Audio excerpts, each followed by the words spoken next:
обратились на городскую станцию скорой медицинской помощи. Пожалуйста, не кладите трубку. Таджикистанцы, все чаще приобретающие российские паспорта, в основном имеют высшее образование и являются специалистами в том или ином направлении. И это главная угроза для страны в плане утечки мозгов. Об этом говорится в материале «Радио Азади». Среди основной части людей, получивших российское гражданство, за период начала 2016 года по первый квартал 2020 года таджикистанцы занимают третье место, сообщает РБК со ссылкой на статистику МВД России.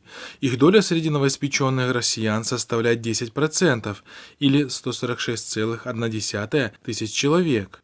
Издание приводит слова экс-замминистра Федеральной миграционной службы России Вячеслава Поставнина, который объясняет растущую тенденцию принятием новой концепции государственной миграционной политики РФ на 2019-2025 год, которая предусматривает привлечение в Россию 50 миллионов человек. С прошлого года и началась эта тенденция к увеличению числа людей, получающих гражданство, в связи с тяжелой демографической ситуацией, отметил эксперт.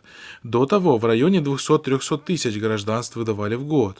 В начале октября 2019 года в России на законодательном уровне упростили процедуру получения российского гражданства для квалифицированных специалистов, а это, по мнению экспертов, представляет серьезную угрозу для страны в плане утечки мозгов из страны и нехватки высококвалифицированных специалистов.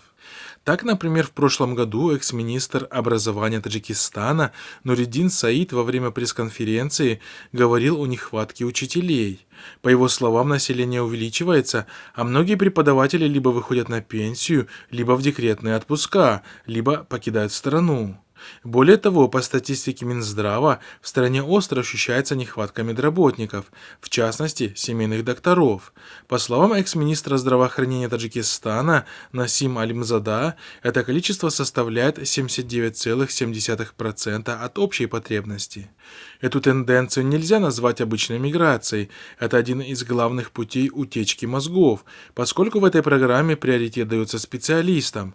Таджикистан – это не та страна, которая имеет большой интеллектуальный потенциал.